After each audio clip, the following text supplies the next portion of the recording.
అందరికీ నమస్కారం. Welcome to మన భక్తి ఛానల్. బద్రీనాథ్ గురించి ఒక పురాణ గాథ ఉంది. ఇక్కడ శివ పార్వతులు నివసించారు. అద్భుతమైన ప్రదేశం. సముద్ర మట్టానికి 10,000 అడుగుల ఎత్తున ఉంది. ఒకరోజు నారదుడు విష్ణువు దగ్గరకు వెళ్లి, మానవాళికి ఒక మంచి ఆదర్శంగా మీరు లేరు. ఎప్పుడు మీరు ఊరికే ఆదిశేషువు మీద పడుకునే ఉంటారు. అలాగే మీ భార్య లక్ష్మీదేవి నిరంతరం మిమ్మల్ని సేవిస్తూ చెడగొడుతూ ఉంటుంది. మీరు ఈ గ్రహం మీద ఉన్న మిగతా జీవులకు ఆదర్శవంతుడిగా లేరు అని, ఈ సృష్టిలో ఉన్న అన్ని జీవుల కోసం మరింత శక్తివంతమైనది ఏదైనా మీరు చెయ్యాలి అని అంటాడు. అయితే ఈ విమర్శను తప్పించుకోవడానికి, అలాగే తనను మెరుగుపరుచుకోవడం కోసం సాధన చేయడానికి సరైన ప్రదేశాన్ని వెతుకుతూ విష్ణువు హిమాలయాలకు వస్తాడు. అతనికి బద్రీనాథ్ కనిపిస్తుంది. అక్కడ ఒక చక్కటి చిన్న ఇల్లు ఉంటుంది.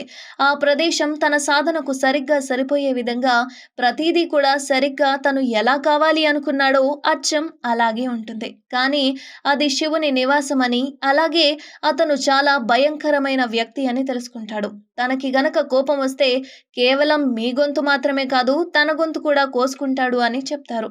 అయితే అందుకని విష్ణువు ఒక చిన్న పిల్లవాడి రూపంలోకి మారి ఆ ఇంటి ముందు కూర్చుంటాడు. వాహ్యలకి వెళ్లిన శివుడు పార్వతి ఇంటికి తిరిగి వస్తారు. వాళ్ళు వచ్చేటప్పటికి వాకిట్లో ఓ చిన్న పిల్లవాడు ఏడుస్తూ కూర్చుంటాడు. ఆ పిల్లవాడి వైపు చూసిన పార్వతిలో మాతృ హృదయం ఉప్పొంగింది. బిగ్గరగా ఏడుస్తున్న పిల్లవాన్ని ఎత్తుకోబోయింది. వెంటనే శివుడు పిల్లవాన్ని ముట్టుకోకు అని పార్వతీదేవిని వారించాడు. వెంటనే ఆవిడ ఎందుకింత క్రూరత్వం, అలా ఎలా అనగలుగుతున్నారు అని అడిగింది. అయితే శివుడు పార్వతీదేవితో ఇలా చెప్పాడు. ఈ పిల్లవాడు మంచి పిల్లవాడు కాదు. మన వాకిట్లో తనంతట తాను ఎలా ప్రత్యక్షమయ్యాడు? చుట్టుపక్కల ఎవరూ లేరు. పోనీ తల్లిదండ్రుల పాదాల ముద్రలు మంచులో ఎక్కడా కనిపించడం లేదు. వీడు పిల్లవాడు కాడు అని చెబుతాడు. కాని పార్వతీదేవి వీల్లేదు, నాలోని మాతృత్వం పిల్లవాన్ని ఇలా ఏడుస్తూ వదిలేయలేదు అని ఆమె పిల్లవాన్ని ఎత్తుకుని ఇంట్లోకి తీసుకెళ్తుంది. ఆమె ఒడిలో కూర్చున్న పిల్లవాడు చాలా సంతోషంగా కనబడతాడు. శివుని వైపు ఆనందంగా చూస్తాడు. శివునికి ఏం జరుగుతుందో తెలుసు.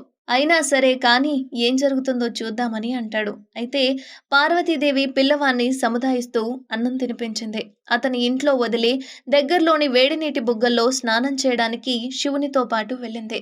వాళ్ళు తిరిగి వచ్చేటప్పటికి ఇంటి లోపలి వైపు తలుపుకు గడి పెట్టి ఉంటుంది. పార్వతీదేవి ఆశ్చర్యపోతుంది. తలుపు ఎవరు వేశారు అని అంటుంది. వెంటనే శివుడు, నేను చెప్పాను కదా పిల్లవాన్ని ఎత్తుకోవద్దని, నీవు పిల్లవాన్ని ఇంట్లోకి తెచ్చావు. వాడు లోపల నుంచి తలుపు గడే పెట్టాడు అని శివుడు సమాధానం చెబుతాడు.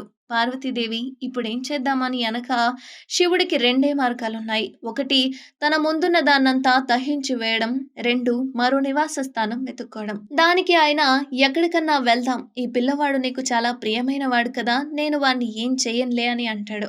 ఆ విధంగా శివుడు తన నివాసం కోల్పోయాడు. శివపార్వతులు ఆ ప్రాంతం అంతా తిరిగారు. తగిన చోటు కోసం వెతికారు. చివరికి కేదార్నాథ్లో స్థిరపడ్డారు. మరి ఇదంతా ఆయనకు ముందే తెలియదా అంటే, ఈ విధంగా కేదార్నాథ్లో శివుడు, బద్రీనాథ్లో విష్ణువు కొలువై ఉన్నారు. మరిన్ని అప్డేట్స్ కోసం చూస్తూనే ఉండండి అవర్ ఛానల్.